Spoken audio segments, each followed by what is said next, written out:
우리는 지금 고린도 교회 성도들이 바울에게 던진 질문과 그 질문에 대한 답변들에 대해서 살펴보고 있는데요. 우리는 앞선 본문에서 먼저 크게 보면, 큰 카테고리로 보면 결혼과 관련된 질문들, 그것에 관한 여러 내용들을 살펴보았습니다. 오늘 우리가 읽은 본문은요, 우상의 제물을 먹어도 됩니까? 라는 질문이고, 또 하나는 바울이 다른 사도들처럼 게바나 베드로나 야고보처럼 다른 사도들처럼 그도 권위 있는 진짜 사도가 맞습니까? 라는 그 두 가지 질문과 그에 대한 답변에 대한 내용입니다. 그래서 우리는 오늘 이 두 가지 질문과 함께 그 질문에 대한 답변들의 내용을 살펴보면서 하나님께서 우리에게 주시는 교훈을 두 가지로 나누어 살펴보려고 하는데요. 그 첫 번째는 자유에 관하여서 오늘 본문이 우리에게 말해주고 있습니다.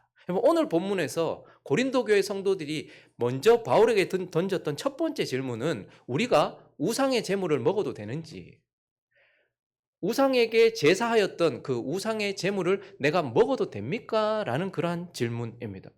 그들이 특별히 고린도 교회가 이런 질문을 던졌던 이유는 그 당시 그들이 시장에서 사 먹는 대부분의 고기들은 다 우상에게 드려졌던, 그러니까 제2에 드려졌던 제사용이었단 말입니다. 대부분이 다 시장에서 파는 거는 다 우상에게 드려졌다가 이제 그것이 시장으로 나와서 그걸 사 먹게 되는 거예요.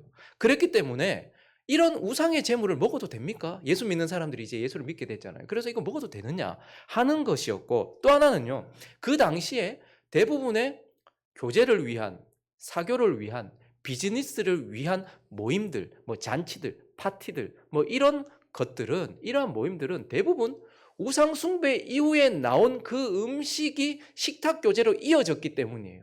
마치 이스라엘 백성들의 화목제물처럼 하나님께 화목제를 드리고 나서 다 모여가지고 그 제물 음식으로 나누면서 먹고 친교하고 마시고 그랬던 것처럼 그 당시에 대부분 교제하는 것, 그리고 또 비즈니스 모임, 이런 것들은 우상 숭배를 하고 난 이후에 그 음식 가지고 식탁 교제로 이어졌는 거예요. 그러니까 대부분의 사람들이 이제 누군가와 예수를 믿지 않는 사람과 교제를 하거나 어떤 모임이나 어떠한 회의나 어떤 비즈니스 장소에 가게 되면 우상 숭배와 연결된 것 같은 그런 거기서 있었던 음식들을 먹는 것 자체가 죄와 같은 느낌이 들었기 때문에 그들은 우상에게 드려졌던 제물, 그러니까 고기, 이걸 먹어도 됩니까? 그리스도인이 먹어도 됩니까? 이렇게 물었습니다.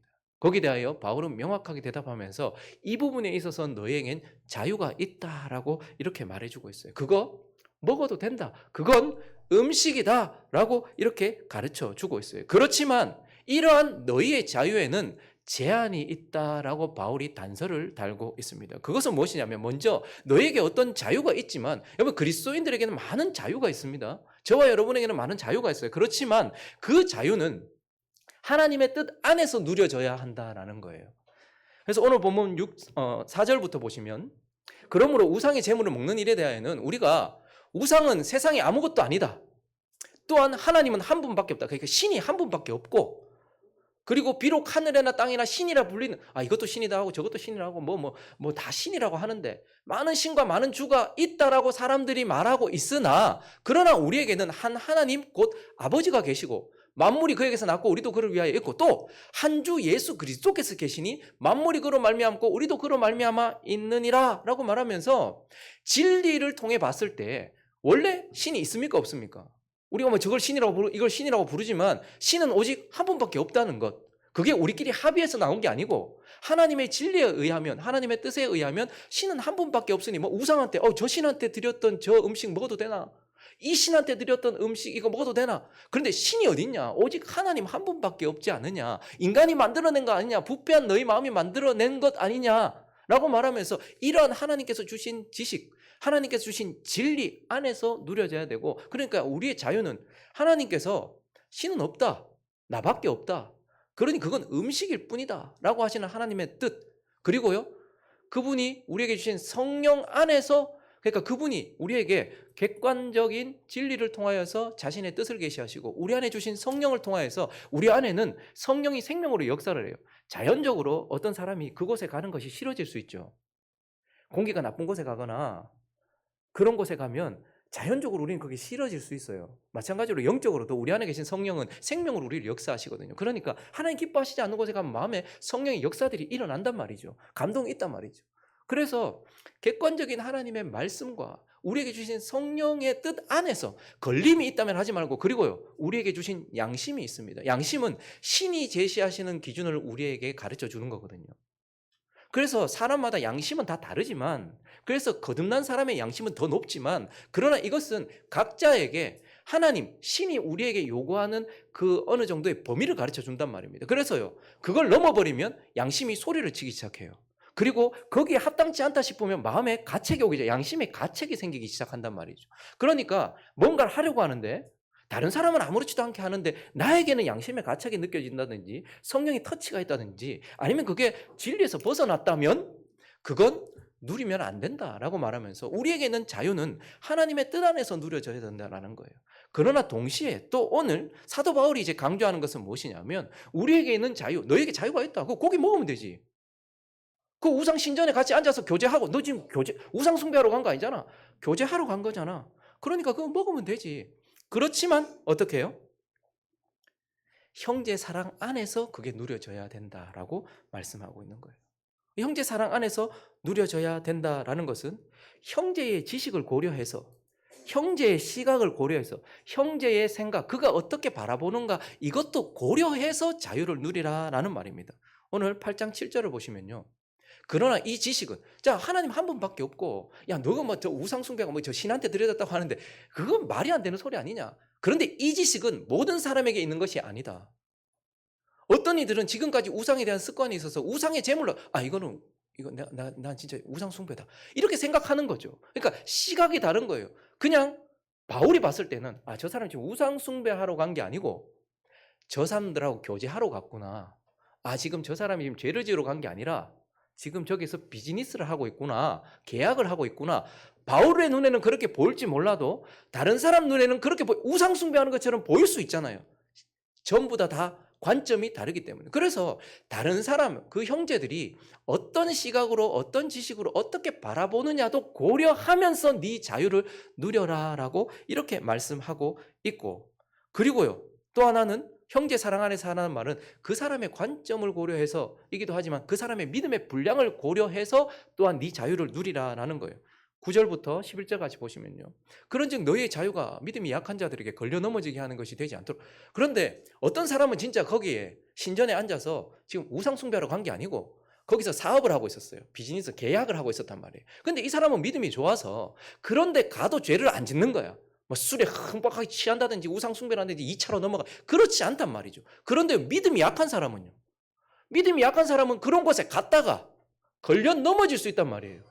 나는 거기 가도 죄를 짓지 않지만, 나는 클럽에 가도 죄를 짓지 않고, 나는 주점에 가도 죄를 짓지 않고, 거기서 그냥 그들과 교제하면서 나는 사업을 할 수 있지만, 믿음이 약한 사람은 어떻게 된다는 거예요? 갔다가 넘어질 수 있다는 거예요. 그래서 걸려 넘어지게 하는 것이 되지 않도록, 그래서 네가 가도 된다 이렇게 말해버리면 그 사람은 담력을 얻어가지고 그래 하고 갔다가 넘어질 수 있단 말이에요. 그렇게 조심하라라고 말하면서 지식이 있는 네가 우상의 집에 앉으면, 그러니까 우상 숭배하고 신전에서 거기 이제 교제하려고 이제 사람들이 자기 신한테 뭐 제사하고 난 이후에 음식들이 또 많고 막 그러니까 와서 교제하자고 불렀지만, 그러는 지식 있는 네가 거기 우상은 없고 그런 거 없으니까 나는 가서 이 사람하고 교제하고 이웃 간의 교제, 그래서 이게 복음의 통로가 되려고 갔다 할지라도 누군가가 우상의 집에 앉아서 먹고 있는 너를 보면 가도 되나 보네, 그럼 나도 가야 되겠다 라고 갔다가 거기서 걸려 넘어질 수도 있다라고 그렇게 말하면서, 그래서 11절을 읽어주십시오. 시작.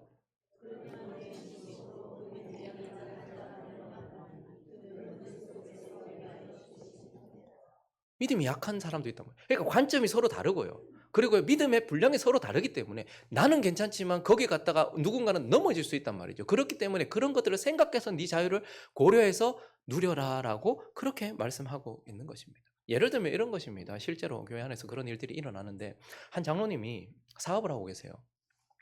근데 이분이 사업을 좀 크게 하십니다. 근데 이분은 계약을 하려고 할 때마다 이제 대표가 자기가 가요. 사업을 하는데, 그런데 대부분 보면 믿지 않는 사람들하고 이렇게 사업을 하고 하는 게 쉽지 않잖아요. 계약을 대부분 어디서 합니까? 또 이렇게 좀 이렇게 접대도 하잖아요. 합법적인 범위 안에서 접대도 하잖아요. 그러면 대부분 믿지 않는 사람들은 뭐 주점이나 술집에서 하잖아요. 그러니까 장로님은 그 계약을 하러 갈 수밖에 없고 접대를 늘 그런 식으로 해왔고 거기서 그렇게 요구를 했으니까, 그래서 뭐 주점에 갔다가, 그리고 2차는 또 뭐 노래 주점이나 이런 데 갈 것 아닙니까? 그래서 거기서 이제 잘 돼 가지고 그 사람은 거기 가도 그 장로님 거기 가도 술도 한 모금 입에 대지도 않고 그리고 뭐 여자하고 뭐 이렇게 막 그런 것도 안 해요. 그냥 진짜로 사업을 하고 저 사람에게 맞춰서 이 사업과 계약을 위해서 거기 갔단 말이에요. 그런데 그걸 그 교회 집사님이 본 거예요. 부부가 같이 본 거야. 특히 여성분들은 더 기겁을 할 것 아닙니까? 장로님이 여자 끼고 노는 주점에가 난리가 난 거예요. 그래서 일단 그 남편 집사님이 있어봐라. 아, 뭐 사정이 아니겠나. 그 뭐 장로님 뭐 사정이 아니겠나. 그래서 나중에 고민하다가, 근데 이분도 사업을 하시는 분인데, 이분은 이제 그런 곳에 가면 늘 죄를 짓던, 자기가 늘 죄를 누리던 곳이, 죄를 짓던 곳이고, 사실 얼마 전에도 사업 때문에 갔지만 또 넘어져가지고 양심의 가책 속에서 회개하고 다시 돌아오고 막 이런 과정이 있었는데, 그래서 고민하다가 장로님한테 가서, 장로님 왜 거기 계셨습니까? 그리고 왜 거기서 그렇게 뭐 이렇게 하셨습니까? 라고 하니까 이 장로님이 나는 술 한 모금 대비 안 됐다. 나 그 사업한다고 계약 단다고 있었잖아. 왜 이렇게 율법적이고 이렇게 얘기를 해버린 거예요. 그러니까 이분 입장에서는 나는 거기 가서 사업하는 장소이지만 그러나 이분은 늘 거기서 죄를 짓던 장소인 거예요. 그곳이. 그리고요, 사업 때문에 갔지만 또 넘어졌던 장소인 거예요. 그러니까 너무 힘들었던 거죠. 근데 그 일에 대해서 논의가 있었고 나중에 이 장로님이 마음을 돌이키셨어요. 아, 내가 항상 이런 식으로 접대를 했고 이런 식으로 계약을 했는데 한번 접대를 다른 식으로 한번 바꿔보겠다. 그리고 내가 좀 조심했었어야 되는데 나도 그런 데 가면 위험하니까 자네도 조심하고 나도 조심하겠다라고 이렇게 말을 한 거죠. 뭐 이것이 그분이 간다고 거기 술 마시러 간 것도 아니고요. 놀러 간 것도 아니고 여자 만나러 간 것도 아니에요. 진짜 사업 때문에 갔어요. 그리고 사업을 했어요. 그렇지만 그것을 보는 사람 입장에서는 그분이 앉아있는 그곳은 자기는 늘 죄짓던 곳이고 지금도 치열하게 그곳에 안 가려고 싸우고 있는 곳인데 장로님이 거기 쫙 앉아가지고 오히려 율법적이고 이렇게 말해버리면 그런 분들은 괜찮나? 라고 생각했다가 또 넘어질 수도 있는 것이고 그 아내 집사님은 더 마음 어려워하면서 사업을 저렇게 더럽게 하는 거야 뭐 이런 식으로 막 이야기를 하면서 그렇지 않음에도 불구하고 그러니까 어떻게 해요? 나는 어쩔 수 없이 내 사업을 위해서 거기 갈 자유는 있겠죠. 그렇지만 누군가의 관점에 따라서 내가 조심을 해야 된다는 말입니다. 그것 때문에 누군가가 넘어지지 않도록 배려를 해야 된다라고 사도 바울이 말하는 거예요. 여러분 청년들이 요즘에는요 사주 그리고 타로 이렇게 보는 카페 사주 카페나 이렇게 많이 가잖아요. 그러니까 예전에 우리가 꼭 무슨 스티커 사진 찍듯이 특히 여자 친구들 보면 그 좁은데 그거 들어가가지고 막 사진 찍고 막 1시간씩 거기서 놀잖아요. 그 사진 찍는 그곳에서 그런 것처럼 사주 카페를 가고 타로점을 보러 가는 거예요. 그러니까 그 가운데 이제 그 청년부에서 조금 믿음이 좋은 청년이 있었는데 이 자매가 믿음이 좋아요. 그리고 또 영향력도 있었어요. 근데 이 자매는 자기 친구들하고 이렇게 있으면서 믿지 않는 친구들이었죠. 분위기를 맞춰준다고 간 거예요. 자주 다닌 거예요. 그러니까 자기는 이건 점도 믿지도 않을 뿐더러 이걸 그냥 확률, 통계 정도로만 생각하고 그냥 분위기 맞춰준다고 애들 막 깔깔깔 웃고 하니까 서로 거기서 이런 얘기하고 저런 얘기하고 뭐 이런 남자 만나면 안 돼, 뭐 이쪽 가면 안 돼 이런 얘기하면 재밌어하고 하니까 그럴 때 자기는 또 나는 하나님에 대해서 설명을 할 수 있는 기회도 되겠다 싶고 그래서 자주 이렇게 만났는데 거기에 청년 하나가 이 자매가 거기에서 카페에서 사주 카페에서 그렇게 막 웃는 모습이 보였던 거겠죠. 충격을 받은 거예요. 왜냐하면 이 자매는 어머니가 무당이었거든요. 어렵게 주님께로 돌아왔단 말이에요. 그리고 지금도 그런 영향력들에 대해서 많이 느끼고 있는데 근데 너무 충격을 받은 거예요. 앞에서 찬양을 인도하는 자매가 사주 카페 막 타로 점을 보고 있질 않나 거기서 막 환하게 웃고 있는 모습을 보면서 그래서 그 이야기 그것 때문에 마음에 굉장히 어려웠던 거예요, 이 자매는. 근데 나중에 이제 그 교육자가 알고 보니까 그걸 믿고 그걸 막 좋아서 간 게 아니고 우리 진짜 분위기 맞춰주러 간 거예요. 그냥 애들하고 노는 거. 그냥 애들 뭐 커피숍 가면 같이 커피숍 가듯이 그냥 거기 갔던 거죠. 그래서 나중에 근데 이 이야기를 들었던 자매가 아주 현명하게 행동을 했습니다. 내가 다시는 거기 가지 않겠다. 내가 하는 행동을 보고 누군가 상처를 받나 가지 않겠다. 그래서 어떻게 했는가 하니까 이제 친구들이 만약에 또 뭐 때만 되면 가는 거야. 뭐 시험 기간 되면 또 가고 이번 시험 잘 칠지 못 칠지 지가 공부를 해야지. 뭐 이 남자 만나도 됐지 않죠. 지가 사귀어 보고 결정을 해야지. 그걸 그 사람한테 물어보고 뭐 카드 뽑는다고 되는 거 아니잖아요. 그런데 그때마다 이 자매가 이제 나는 이제 밖에 서 있겠다고 얘기한 거예요. 친구들한테. 갔다 오라고. 그러면 이제 친구들이 막 하면 근데 대신 내가 커피 살게. 뭐 이러면서 잘 넘겼다는 거예요. 또 이런 경우도 있습니다. 어떤 안수 집사님 부부인데 이분들은 이제 믿지 않는 사람들에 대한 마음이 많아요. 그래서 주일날 이제 교회 근처에 괜찮은 식당들이 있는데 거기서 이제 그 친구들 혹은 뭐 가까운 사람들이 이제 식사 대접을 하는 거예요. 그러니까 오후 예배 마치고 식사 대접을 하는데 근데 거기에서 식사 대접하 2층으로 올라가는 걸 봤는데 잠깐 갖다 내려오기 싶었는데 보니까 창가에 앉아 가지고 밥을 먹고 있는 거예요. 누가 막 환하게 웃으면서 하고 있는 그런 모습을 보면서 그 안수 집사님, 권사님 그 부부를 보면서 다른 어떤 성도들이 마음의 상처를 받은 거예요. 왜냐하면 그분은 주일날 돈 쓰면 안 된다라고 교육을 받았던 사람이었거든요.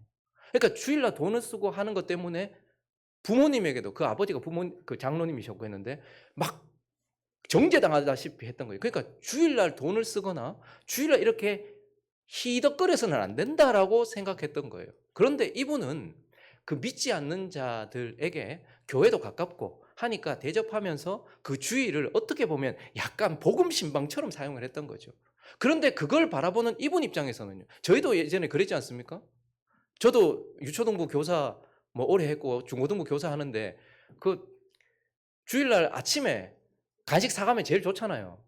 애들 한 60명, 70명 있는데 주일날 아침에 간식 사가면 제일 좋잖아요. 근데 그걸 토요일이나 금요일날 그거 주일날 몰래 샀다가 장로님한테 걸려가지고 얼마나 정죄당하고 그러니까 그렇게 교육을 받다 보니까 주일날 뭐 그것도 믿지 않는 자와 저렇게 비싼 식당에서 밥을 먹는 것이 죄라는 관점으로 그걸 바라본 사람이 있는 거예요. 그래서 그걸 들었던 그 집사님 부부가 이제 그것에 대해서 조금 조심하겠습니다. 이렇게 된 거예요. 아, 그렇게 볼 수도 있구나. 근데 만약에 율법적인 저거 아직까지도 저 성경을 저래 모르나 이렇게 나왔다면 분란밖에 더 일어났겠습니까? 그런데 그분이 어떻게 해요?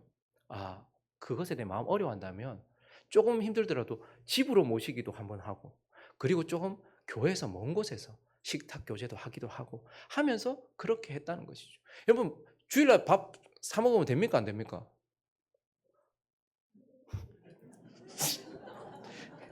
남편들 아내들 좋아합니다. 주일날 밖에서 밥 사 먹고 들어오면. 근데 어쨌든 그게 율법적으로 잘못됐기 때문에 저 전부 다 막 성도들 얘기만 하네. 근데 목사님들도 뭐 레벨이 너무 달라서 뭐 그렇지만 한 목사님이 목회 활동비라는 게 있잖아요. 교회에서 책정한 목회 활동비가 있어요. 그러니까 품위 유지비로 뭐 그 교회가 형편이 좀 좋아서 뭐 달에 한 뭐 100여만 원이 좀 넘는 돈을 그 본인이 쓸 수 있는 거예요. 정당하게 쓸 수 있는 거예요. 그래서 이분은 이제 목회를 위해서 그 돈을 어 많이 이분이 뭘 배우는 걸 참 좋아하세요. 그래서 이걸 가지고 뭐 인문학 수업도 듣고 뭐 강의료가 좀 비싸잖아요.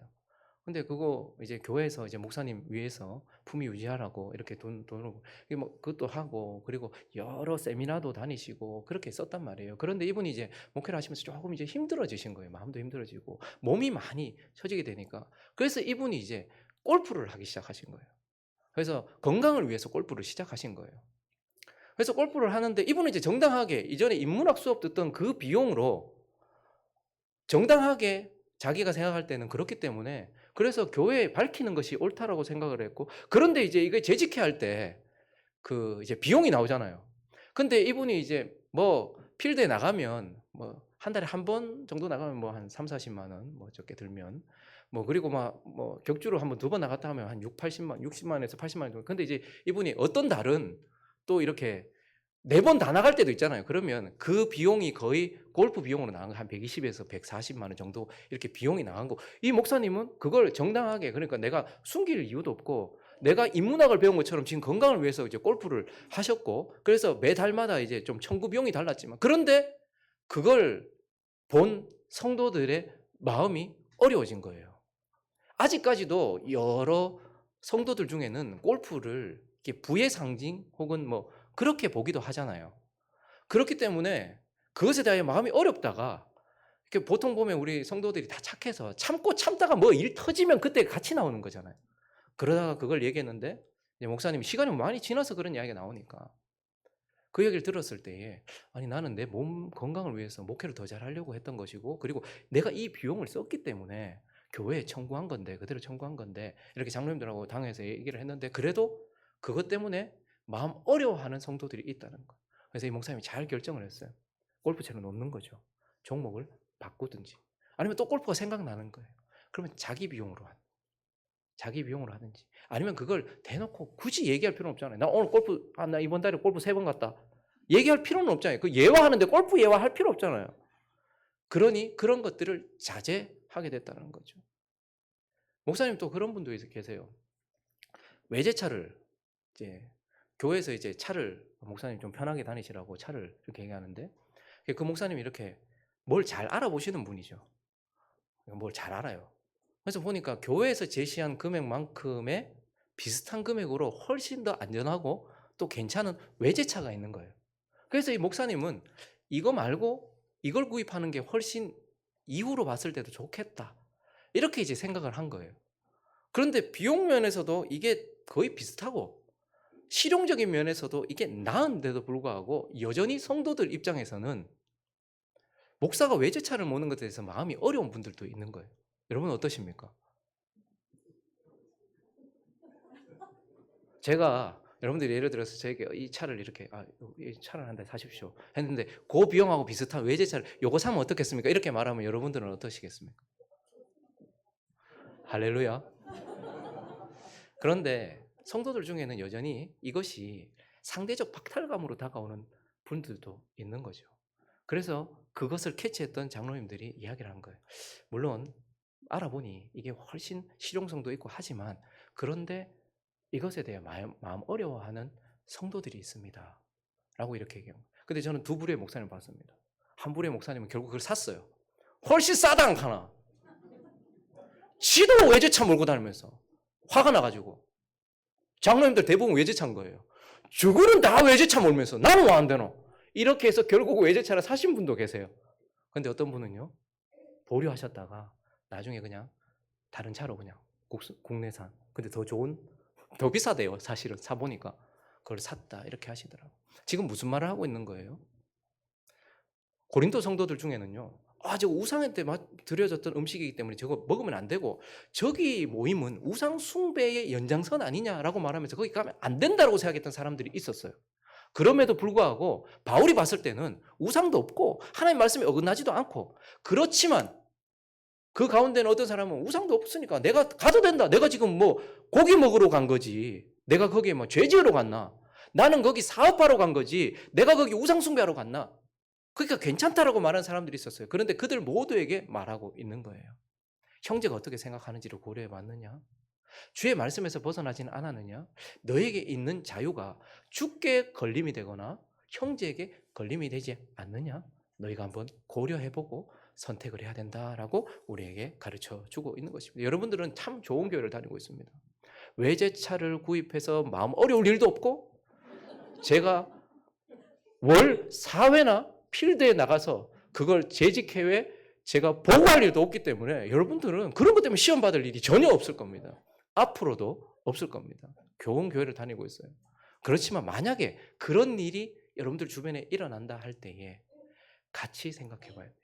믿음의 분량이 서로 다르기 때문에 같이 생각해 봐야 된다는 거예요. 그리고 또 하나 오늘 본문을 통해서 하나님께 주시는 두 번째 교훈은 권리에 관해서입니다.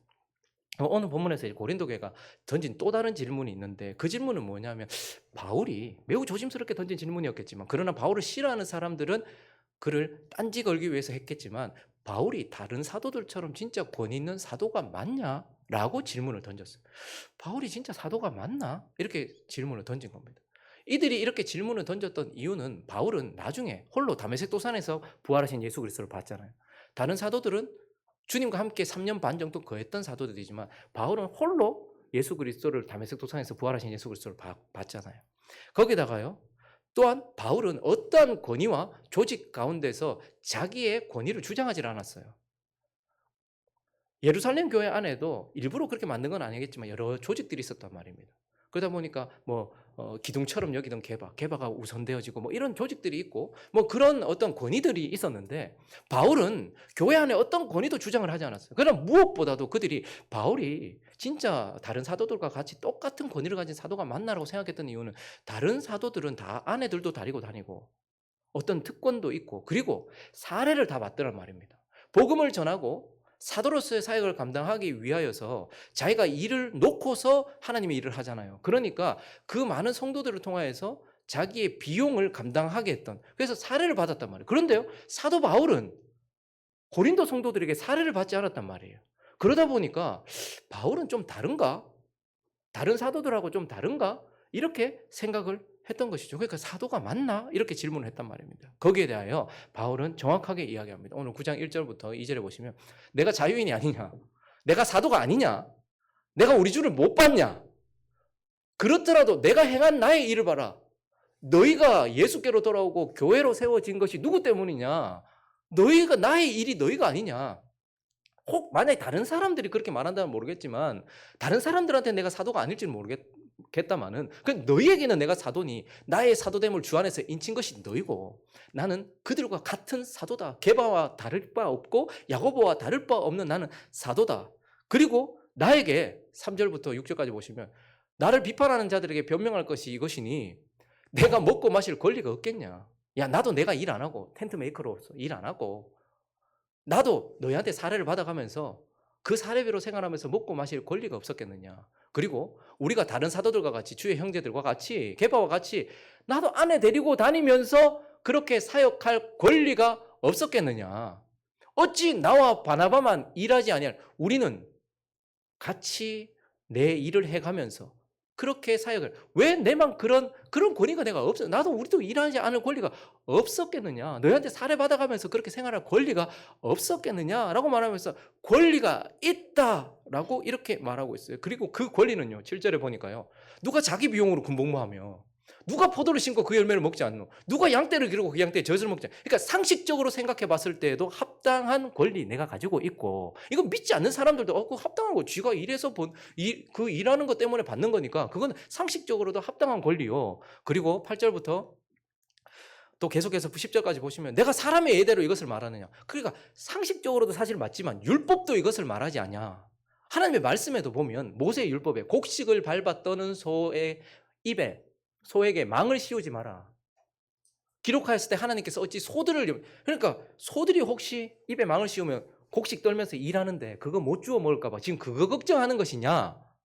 오로지 우리를 하나님의 사역자들을 위하여 말씀하신 것 아니냐? 과연 우리를 위하여 기록된 것이니 밭 가는 자는 소망을 가지고 갈고 곡식 떠는 자는 함께 얻을 소망을 가지고 떠는 것이라 라고 말하면서 말씀에서도 합당하게 우리는 너희에게 사역을 하고 너희를 통해서 내가 이것을 받을 권리가 말씀에다 합당한 권리가 있다. 그리고 11절을 보시면요.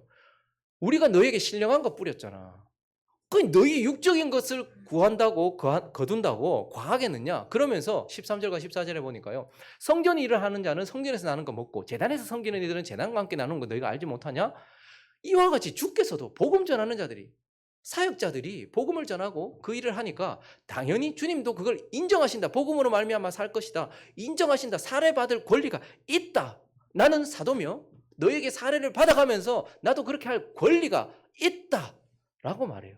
그런데 바울은 뭐라고 얘기하는 거니까. 근데 내가 그 권리를 내가 잊어버렸거나 없어서가 아니고 내가 쓰지 않았다. 이렇게 말하고 있어요. 나에게 권리가 있지만 나는 쓰지 않았다. 이렇게 말하고 있어요. 왜요? 복음의 장애가 될까 봐 쓰지 않았다 이렇게 말해요. 12절 한번 보십시오. 읽어주시겠습니까? 시작.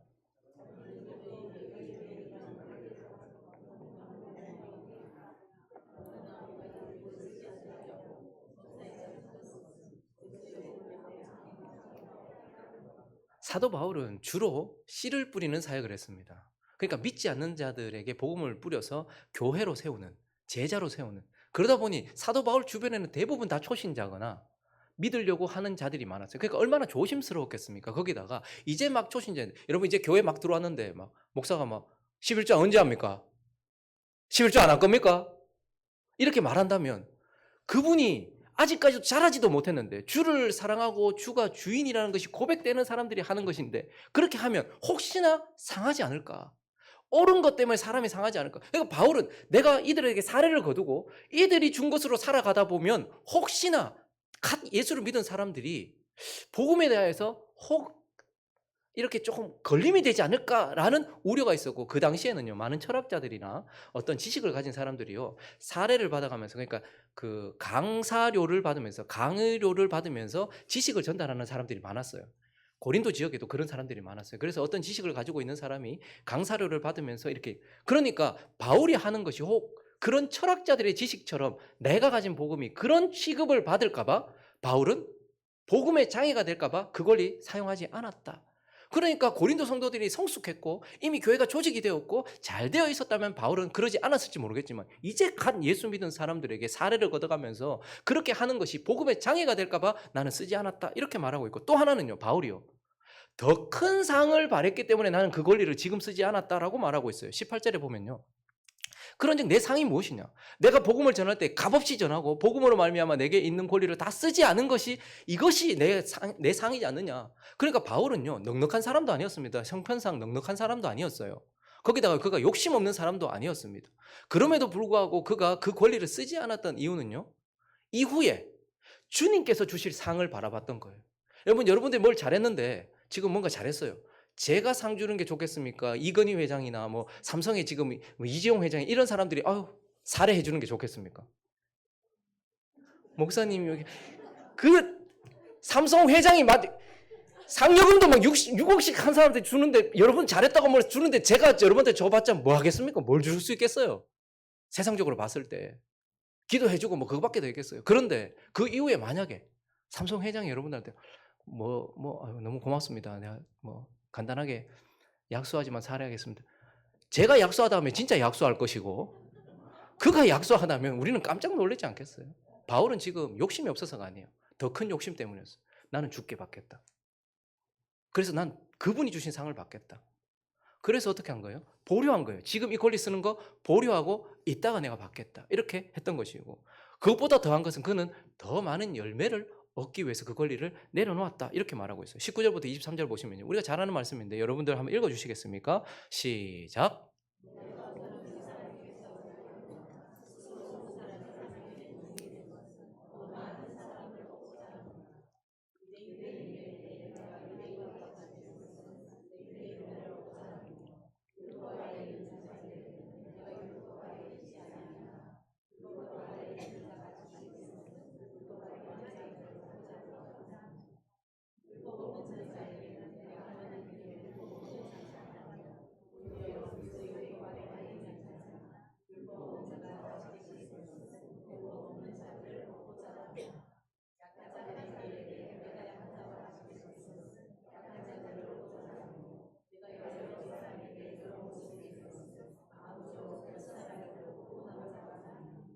내가 복음을 위하여 모든 것을 행함은 복음에 참여하고.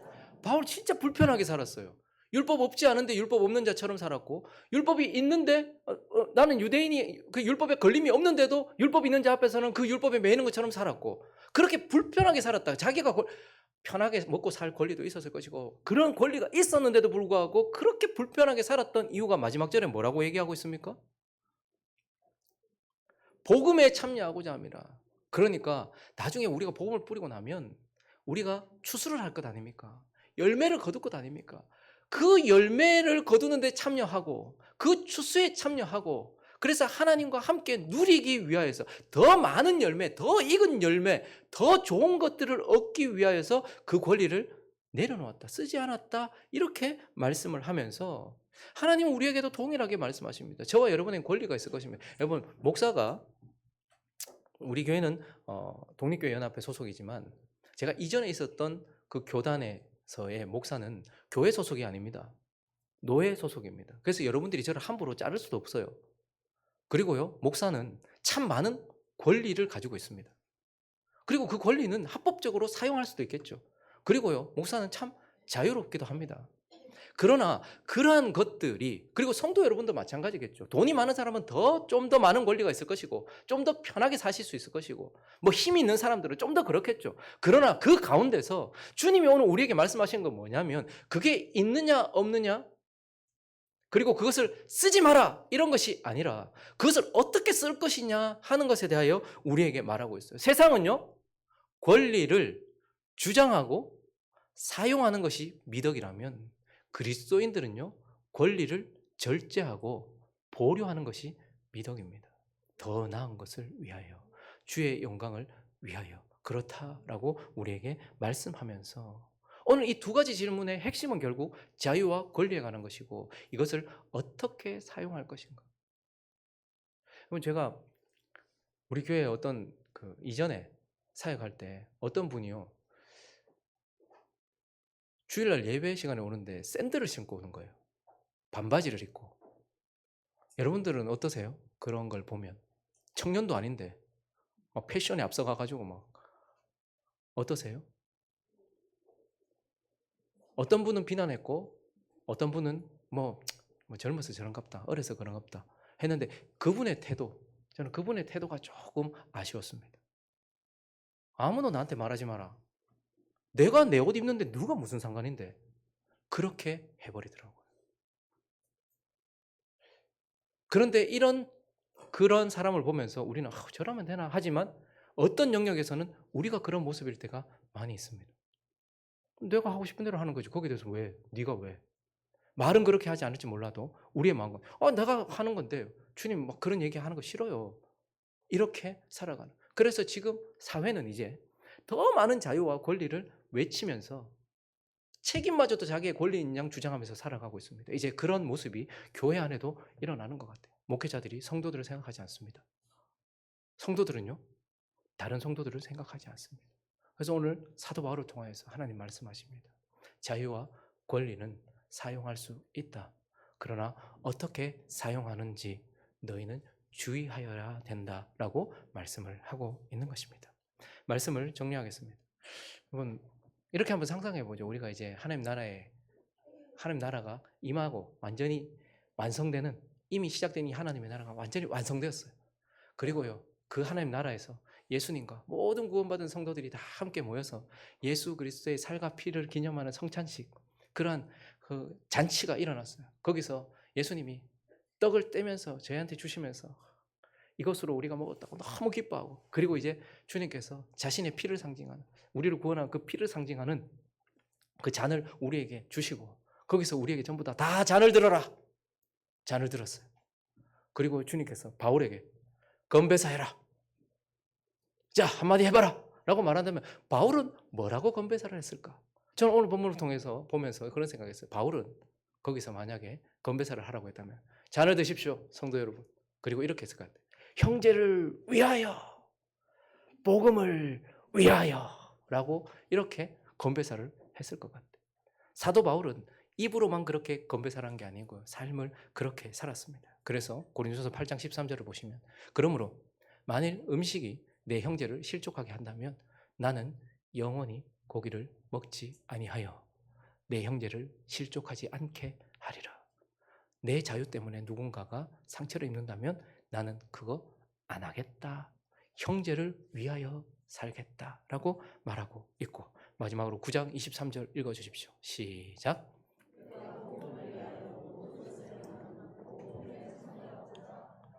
충분히 누릴 수 있는 권리가 있다 할지라도 복음이 훨씬 이게 낫고 주님의 영광이 훨씬 낫다면 나는 복음을 위하여 쓰지 않겠다라고 말하는 그러한 삶을 살았던 사도 바울처럼 우리도 성숙하며 정결하며 형제를 생각하고 복음을 생각하면서 살아가는 저와 여러분 되시기를 예수 그리스도의 이름으로 축원합니다.